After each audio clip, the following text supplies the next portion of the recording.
न हिंदू बनना न मुसलमान बनना, न हिंदू बनना न मुसलमान बनना, अगर बन सको तो इंसान बनना। न हिंदू बनना न मुसलमान बनना, अगर बन सको तो इंसान बनना। भेदभाव ईर्षा द्वेष हृदय से मिटाकर सच्ची मानवता की तुम पहचान बनना। दिलों में उतरकर मिटा दो अंधेरा, दिलों में उतरकर मिटा दो अंधेरा, दीन दुखियों के हृदय के ईमान बनना। न हिंदू बनना न मुसलमान बनना, अगर बन सको तो इंसान बनना। कहीं पर कहीं कोई रोता दिखे तो, कहीं पर कहीं कोई रोता दिखे तो, ओठों पर हंसी की तुम पहचान बनना। अंधेरा धरा से तुम रख दो मिटाकर, हताशा निराशा में तुम मुस्कान बनना। न हिंदू बनना न मुसलमान बनना, अगर बन सको तो इंसान बनना। न हिंदू बनना न मुसलमान बनना, अगर बन सको तो इंसान बनना। माता पिता की प्रिय संतान हो तुम तो घर में उजालों की पहचान बनना। माता पिता की प्रिय संतान हो तुम तो घर में उजालों की पहचान बनना। ये दुनिया भी तुम पर करे गर्व हंसकर, करे अनुसरण सब वो अभिमान बनना। न हिंदू।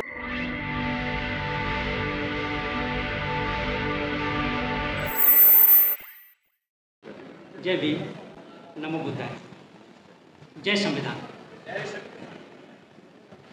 माननीय राष्ट्रीय अध्यक्ष महोदय, हमारे मंचासीन समस्त पदाधिकारी और दूर गीढ़मांचलों से आए हुए समस्त जो हमारे योद्धा साथी हैं, इनको मेरा प्रणाम। जिंदा रहने के लिए रास्ता संघर्ष का चुनना पड़ेगा, स्वाद चखने को जिंदगी का मार्ग सत्य का चुनना पड़ेगा।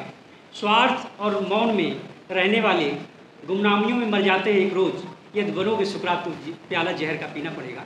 यदि बनोगे सुकरात तो प्याला जहर का पीना पड़ेगा। मैं स्वयं को गौरवान्वित महसूस कर रहा हूँ कि छोटे बच्चों के मार्गदर्शन के लिए मेरा लिखा हुआ गीत आप लोगों तक पहुँचा, और जिस तरह से आप लोगों ने मुझे आशीर्वाद दिया, मुझे प्यार दिया, मुझे स्नेह दिया, और सोशल मीडिया पर जिस तरह से आपने लड़ाई लड़ी, उसके लिए मैं मतलब नतमस्तक हूँ आप लोगों का। और बहुत अच्छा लगा। दूर दूर से लगातार लोगों के फ़ोन आते रहे, हिम्मत और हौसला बढ़ाते रहे। दरअसल मैं 2 अगस्त 2017 से उस कॉलेज में हूँ, तब से कई बार इस तरह से मेरे साथ होता रहा, लेकिन मैं भी अपनी आदत से मजबूर हूँ कि मुझे जो सही बोलना है, जो पढ़ाना है, मैं वही पढ़ाता हूँ। क्योंकि मुझे अपने बाबा, अपनी माँ और पिताजी की वो बात हमेशा याद रहती है कि जहाँ भी रहना बेटा, ईमानदारी से काम करना, सत्य बोलना, और तुम्हारे पीछे कोई ये ना कह पाए ये व्यक्ति ईमानदार नहीं है।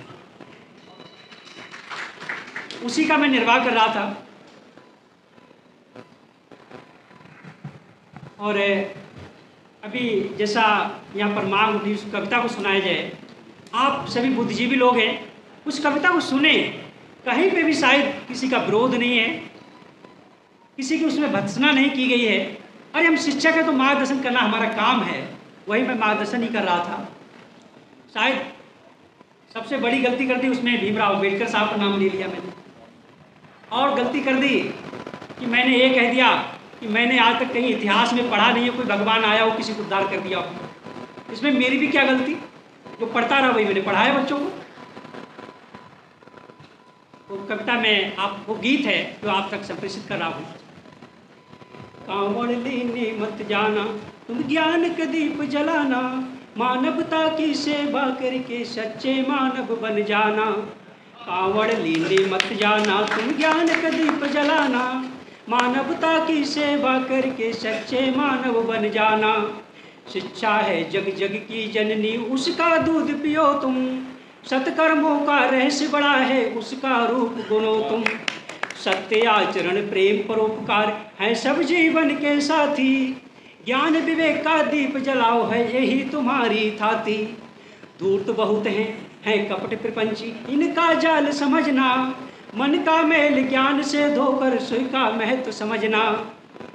मानवता की सेवा करके सच्चे मानव बन जाना, कांवड़ लेने मत जाना तुम ज्ञान का दीप जलाना। मानवता की सेवा करके सच्चे मानव बन जाना, कांवड़ लेने मत जाना तुम ज्ञान का दीप जलाना। राजनीति अब धर्म नीति अब एक पूंजीवादी युग है, राजनीति अब धर्म नीति अब एक पूंजीवादी युग है। जनता की है धर्म अफीम इससे बौराया जगह, अंधी आस्था मिथ्या आडंबर है इसको मार भगाना, ज्ञान बोध की ज्योत जगा कर खुद दीपक बन जाना। ध्यान साधना त्याग तपस्या इन सब से मेल बढ़ाना, शिक्षा है हथियार तुम्हारा हर जन जन तक पहुँचाना। कांवड़ लेने मत जाना तुम ज्ञान का दीप जलाना, मानवता की सेवा करके सच्चे मानव बन जाना। मानवता की सेवा करके सच्चे मानव बन जाना। पंडा पुरोहित नेता पूंजीपतियों की चालों को जानो, पंडा पुरोहित नेता पूंजीपतियों की चालों को जानो। ये सब पलते हैं षड्यंत्रों पर इसको तुम पहचानो। ईश्वर के मिथ्या सुख की ये तुमको राह दिखाते, धर्म संकट है बहुत बड़ा जन जन तक भ्रम पहुँचाते। खुद के बच्चे पढ़े विदेशों में तुम कांवड़ लेने जाओ, घर में जो संचित धन रखा ना उसको व्यर्थ बहाओ। मत फंसना इनकी चालों में, मत फंसना इनकी चालों में, तुम खुद के दीप जलाना। कांवड़ लेने मत जाना तुम ज्ञान के दीप जलाना, मानवता की सेवा करके सच्चे मानव बन जाना। कांवड़ लेने मत जाना तुम ज्ञान के दीप जलाना। अंतिम में, कांवड़ ढोकर कोई वकील डीएम नहीं बना है, कांवड़ जल से कोई बनिया हाकिम वैद नहीं बना है। कांवड़ ढोकर कोई वकील डीएम नहीं बना है, कांवड़ जल से बनिया हाकिम वैद नहीं बना है। कांवड़ से बुद्धि विवेक का तनिक विकास न होगा, भांग धतूरा गांजा सुल्फा मद से कोई उद्धार न होगा। जाति धर्म का नशा छोड़कर स्वयं कल्याण करो तुम, जाति धर्म का नशा छोड़कर स्वयं कल्याण करो तुम। शिक्षालय पुस्तकालय में पढ़ ज्ञान प्रगाढ़ करो तुम, जाति धर्म का नशा छोड़कर स्वयं कल्याण करो तुम। शिक्षालय पुस्तकालय में पढ़ ज्ञान प्रगाढ़ करो तुम। सत्कर्मों से मानव सेवा कर प्रेम का दीप जलाना, कांवड़ लेने मत जाना तुम ज्ञान का दीप जलाना। मानवता की सेवा करके सच्चे मानव बन जाना, कांवड़ लेने मत जाना तुम ज्ञान का दीप जलाना। बिल्कुल विवेकहीन व्यक्ति अगर कोई होगा वो भी समझ सकता है इसमें सिर्फ, अरे हम छोटे छोटे बच्चों को पढ़ा रहे हैं, उनको सही शिक्षा नहीं देंगे तो हम किसको देंगे। इसके बाद अगले दिन हमको एक फ़ोन आता है कि मैं विश्व हिंदू परिषद से बोल रहा हूँ, कविता बड़ी अच्छी लिखी है, शब्द बड़े अच्छे हैं आपके, अगर आप धर्म के लिए लिखे तो आपको राष्ट्रपति पुरस्कार भी मिल जाएगा। आगे ये भी कहा गया कि अगर आप अभी मुझे 2 मिनट का वीडियो बना के भेज दें माफ़ी मांगते हुए तो बहुत अच्छा रहेगा आपके लिए। मैंने वरना क्या होगा, वरना हो सकता है आप सस्पेंड भी हो जाएं। तो मैंने कहा वीडियो मैं अपनी सहूलियत से बनाता हूँ, किसी कहने से तो वैसे नहीं बनाता हूँ। कोई बात नहीं। फिर लगातार इस तरह से और 1-2 फ़ोन आते रहे, क्योंकि हमसे कोई ज़्यादा बात नहीं करता, क्योंकि मैं तार्किक बात करता हूँ, टूक बात करता हूँ, ज़्यादा मैं बात करता नहीं हूँ। तो जो हमारे ऊपर अधिकारी लोग हैं, साहब लोग हैं, उन पर प्रेशर बनाया गया कि इसको समझाओ, क्योंकि 8 सालों से मैं तो समझा नहीं, तो अब क्या समझूंगा, ये भी हो जानते हैं। फिर अगले दिन जो है दरोगा जी का फ़ोन आया, बोले क्या सुना दिए मास्टर साहब आप? बोले हमको 2 लाइनें सुना दो। तो मैंने उन्हें बताया, मैंने कांवड़ लेकर मत जाना तुम ज्ञान के दीप जलाना, मानवता की सेवा करके सच्चे मानव बन जाना। बोले कोई दुश्मन है तुम्हारे कॉलेज में? बहुत तेरे हैं साहब। क्यों? हमने ईर्षा द्वेष रखते हैं। बोले ऐसी वजह क्या है? हमने ये तो जातिगत स्वभाव है, इसमें हमारी क्या गलती? कोई बात नहीं। अगले दिन पता लगा जो है कि पहले तहरीर दी गई, उसकी भी कापी हमारे पास आई और फिर से फ़ोन आया था, वीडियो बना के मैं भेजूँ, मैंने फ़ोन नहीं रिसीव किया। अगले दिन पता लगा हमारे ऊपर FIR हो गया। मुझे भी कोई इसकी परवाह नहीं थी। हालांकि अगले दिन जब मैं कॉलेज गया तो 1-2 साथी थे, मैं उनकी पीठ भी थपथपाई, अपनी मेहनत से लगे रहिएगा ताकि तुमको भी अपनी क्षमता को पता रहे, हमको अपनी सच्चाई को पता रहे। तो बोले अभी तो शुरुआत हुई है, तभी मैंने और थपथपाई, अपनी पूरी कोशिश होनी चाहिए। फिर पता लगा कि हमारे कॉलेज के कुछ 15 साथियों ने और कुछ 4th क्लास के करीब 19 लोगों ने एक पत्र लिखा हमारे मैनेजर साहब को कि हमारी सभी की भावनाएं आहत हुई हैं और इनको जो है कॉलेज से कुछ दंडित किया जाए। अच्छा, मुझे इसका भी कोई फ़र्क नहीं पड़ा। जब 8 सालों से अब तक कोई फ़र्क ना पड़ा तो अब क्या फ़र्क पड़ेगा। तो मैं गया अगले दिन, तो मैंने खुद ही कह दिया, मैं भी चाहता हूँ 3-4 महीने की हमको छुट्टी मिल जाए, विदेश भी घूमा, अपने साथियों से भी मिल लूँ। हम खुद यही चाहते। फिलहाल उसमें कुछ हुआ नहीं और आप लोगों के द्वारा जो समर्थन मिला, जो सोशल मीडिया पर लड़ाई लड़ी गई, और अभी यहाँ भी साथी आए तो कह रहे थे कि कहीं ना कहीं इसका असर पड़ा है कि रोड पे अब कुछ संख्या कम हुई है। तो अगर ऐसा हुआ है, ये जागरूकता है और आप लोगों का स्नेह प्यार है, और वैचारिक क्रांति होती रहनी चाहिए।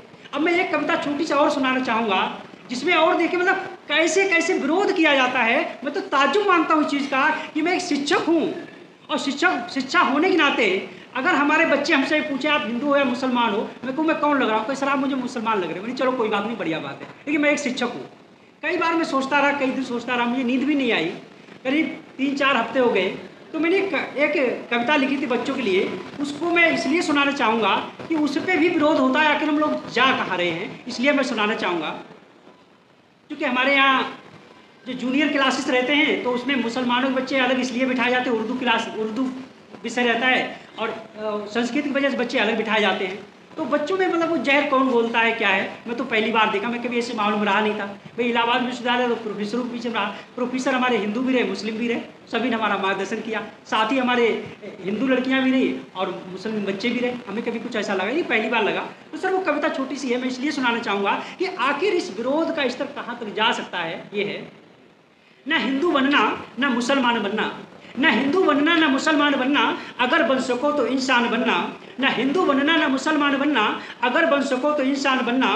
भेदभाव ईर्षा द्वेष हृदय से मिटाकर सच्ची मानवता की तुम पहचान बनना। दिलों में उतरकर मिटा दो अंधेरा, दिलों में उतरकर मिटा दो अंधेरा, दीन दुखियों के हृदय के ईमान बनना। ना हिंदू बनना ना मुसलमान बनना, अगर बन सको तो इंसान बनना। कहीं पर कहीं कोई रोता दिखे तो, कहीं पर कहीं कोई रोता दिखे तो, ओठों पर हंसी की तुम पहचान बनना। अंधेरा धरा से तुम रख दो मिटाकर, हताशा निराशा में तुम मुस्कान बनना। ना हिंदू बनना ना मुसलमान बनना, अगर बन सको तो इंसान बनना। ना हिंदू बनना ना मुसलमान बनना, अगर बन सको तो इंसान बनना। माता पिता की प्रिय संतान हो तुम तो घर में उजालों की पहचान बनना। माता पिता की प्रिय संतान हो तुम तो घर में उजालों की पहचान बनना। ये दुनिया भी तुम पर करे गर्व हंसकर, करे अनुसरण सब वो अभिमान बनना। ना हिंदू बनना ना मुसलमान बनना, अगर बन सको तो इंसान बनना। ना हिंदू बनना ना मुसलमान बनना, अगर बन सको तो इंसान बनना। कर्म क्षेत्र धर्म क्षेत्र पूजा यही है, कर्म क्षेत्र धर्म क्षेत्र पूजा यही है, मंदिरों मस्जिदों से तुम अनजान बनना। कर्म क्षेत्र धर्म क्षेत्र पूजा यही है, मंदिरों मस्जिदों से तुम अनजान बनना। अगर लिख सको तो लिखो भाग्य खुद तुम, किसी की दया का ना मोहताज बनना। ना हिंदू बनना ना मुसलमान बनना, अगर बन सको तो इंसान बनना। अगर बन सको तुम इंसान। इस पर भी कहा जाता हमें ऐसी कविताएं नहीं पसंद। मैंने कैसी पसंद है भाई, हम बताएं वैसी लिखा करना। मैंने मुझे किसी ज़रूरत नहीं, हमारा जो मन कहता मैं तो वही लिखूँगा। आता ही मुझे इतना है, वही मैं लिख रहा हूँ। और बहुत अच्छा लगा और बड़ा गौरवान्वित भी महसूस कर रहा हूँ। राष्ट्रीय अध्यक्ष महोदय का फ़ोन गया तो मुझे बड़ी खुशी हुई और मैं आप लोगों तक चला आया। पुनः मैं आप सभी लोगों से गुजारिश करूँगा कि इसी तरह की जो वैचारिक क्रांति की जो लड़ाई है, ये होना इसलिए बहुत ज़्यादा ज़रूरी है क्योंकि 2-3 फ़ोन मेरे पास आए तो तर्क देखिए उनके तर्क क्या है। आपने कविता लिखी, मैंने सुना है उसको, कई बार सुना। ठीक है, क्या आपको पता है? मैंने क्या पता है भैया कि वो कश्मीर से वो पंडित भगा दिए गए, और क्या है? और यह है कि आपको पता है कि इस बरेली शहर में 300 बताइए 3000 बताइए सरकारी संपत्तियों पर उनका कब्जा है। भाई तो इसमें हम आप क्या करेंगे? तो कानून और सरकार का काम है ना, हम इसमें क्या करें? आप शिकायत करिएगा। इस तरह के छोटे छोटे मतलब मैं खुद ही नहीं समझ पाया आखिर एक कहना क्या चाहते। मैं आज तक नहीं समझ पाया आखिर कहना क्या चाहते हैं। मैं तो चूँकि हमारे जब मैं स्नातक करने आया बरेली कॉलेज में तो प्रोफेसर भगवान सिंह भारद्वाज सर और आपने शायद नाम सुना होगा प्रोफेसर बीरेन डंगवाल सर साहब का, जिनको 2004 में साहित्य अकादमी पुरस्कार भी मिला था। उनका शिष्य रहा हूँ। एक धुर दक्षिणपंथी थे, एक धुर वामपंथी। दोनों लोगों की मित्रता इतनी गहरी थी, आत्मीय संबंध बहुत गहरे थे। तो मैं तो उसी का पालन करने वाला। यहाँ मुझे पहली बार पता लगा कि हमारे अपने साथी लोग जो है हमारी सही बात को स्वीकार नहीं कर पाएंगे, ये है। और बहुत अच्छा लगा। चलते चलते एक मुक्तक है कि चमकते सितारे भी आसमान छोड़ जाएंगे, चमकते सितारे भी आसमान छोड़ जाएंगे, जलते चिराग अपनी पहचान छोड़ जाएंगे, चमकते सितारे भी आसमान छोड़ जाएंगे, जलते चिराग अपनी पहचान छोड़ जाएंगे, साथ हैं यार तब तक सब मिलजुल कर आगे बढ़ लो, क्या पता कब हम और आप जमी छोड़ जाएंगे, क्या पता कब हम और आप जमी छोड़ जाएंगे। हमारे बीच कुछ नारी शक्ति बैठी हुई है, मैं नमन करूँगा, इसी बहाने मैं अपनी मम्मी को भी नमन करूँगा कि जिन्होंने एक ही बात कही। इस समय इतना सब कुछ माहौल बना रहा, तो हमने एक दिन ऐसे फ़ोन किया, हमने अम्मा बोली हाँ अल्लाह, हमने पता ना क्या हुए इल्ला वो FIR दर्ज होगी, हमने यहाँ हुई तो गई अम्मा कहीं क्या हुए, वो तो सब निपटिए है, तूने कोई गलत थोड़ा ना बोलो, सही तो बोला।